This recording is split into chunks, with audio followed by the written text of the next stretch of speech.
بلکہ شیطان ہی کفر کرتے تھے جو کہ لوگوں کو جادو سکھاتے تھے، اور ان باتوں کے بھی پیچھے لگ گئے جو شہر بابل میں 2 فرشتوں یعنی ہاروت اور ماروت پر اتری تھیں۔ اب اللہ تعالیٰ نے ان کی ایک اور آزمائش کی۔ اللہ تعالیٰ نے یہاں پہ ہاروت اور ماروت 2 فرشتوں کو بھیجا جو کہ لوگوں کو جادو اور معجزے میں فرق کی وجہ سے، یعنی معجزے اور جادو میں فرق سمجھانے کی بنا پر جو ہے لوگوں کو جادو سکھاتے تھے، اور لوگ ان سے جادو سیکھتے بھی تھے،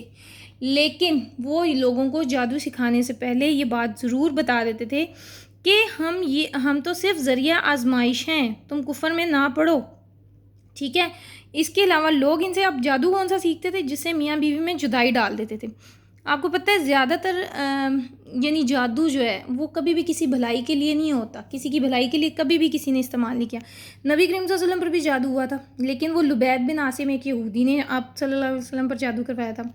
ٹھیک ہے۔ اس کے علاوہ یہاں پہ اللہ تعالیٰ فرما رہے ہیں کہ وہ ایسا جادو سیکھتے تھے جس سے میاں بیوی میں جدائی ڈالتے تھے، اور اللہ کے حکم کے سوا وہ اس جادو سے کسی کا کچھ بھی نہیں بگاڑ سکتے تھے۔ اب یہاں پہ ایک چیز اور اللہ تعالیٰ یہاں پہ بتا رہے ہیں کہ جب تک اللہ نہ چاہے، ٹھیک ہے، کوئی جادو جو ہے اس کا اثر نہیں ہو سکتا۔ اللہ تعالیٰ کی مشیت ہوگی تو ہی جادو اثر کرے گا، ورنہ کبھی بھی جادو اثر نہیں کرے گا، ٹھیک ہے۔ اور وہ جانتے تھے کہ جو شخص ایسی چیزوں کا خریدار ہوگا اس کی آخرت میں کچھ حصہ نہیں، یعنی انہیں اس بات کا علم تھا کہ جو جادو سیکھ رہا ہے، جو کہ اتنا بڑا کفر ہے، اور فرشتے بھی بیان کر رہے ہیں کہ کفر مت کرو، کفر میں مت پڑو، ہم صرف اللہ تعالیٰ کی طرف سے تم پر آزمائش ہیں اور تم جادو مت سیکھو، لیکن ان کو یہ پتہ تھا، اس کے باوجود یہ کام کرتے تھے، جادو سیکھتے تھے میاں بیوی میں، خاص طور پر میاں بیوی میں جدائی ڈالنے کے لیے۔ اور اس کے علاوہ ان لوگوں کا آخرت میں کچھ حصہ نہیں ہوگا، مطلب یہ کہ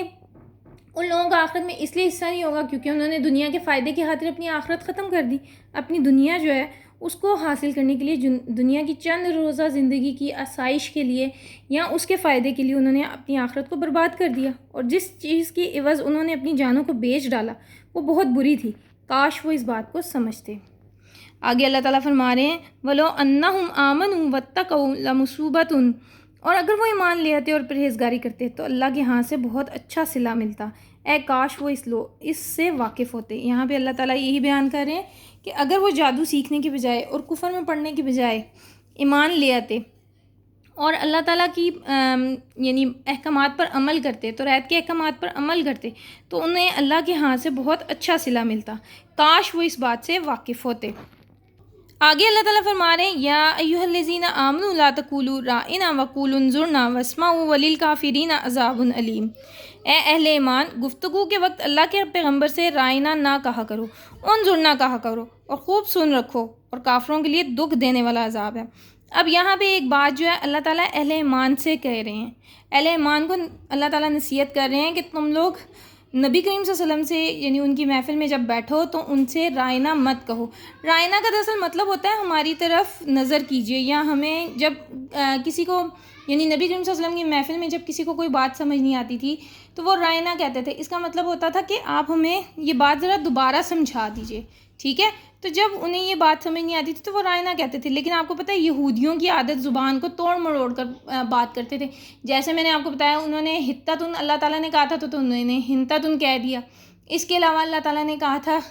اللہ تعالیٰ نے کہا تھا سمینا و اطعنا، لیکن انہوں نے کہا سمینا و عصینا، یعنی زبان کو توڑ مروڑ کر لفظ کا مطلب بدل دیتے تھے۔ اسی طرح یہاں پہ جو لفظ ہے رائنا کا مطلب ہوتا ہے ہماری طرف نظر کیجیے، ہماری طرف ہماری رعیت کیجیے، لیکن اس کے علاوہ رائنا جو ہے اس کا مطلب ہوتا ہے کہ اے چرواہے۔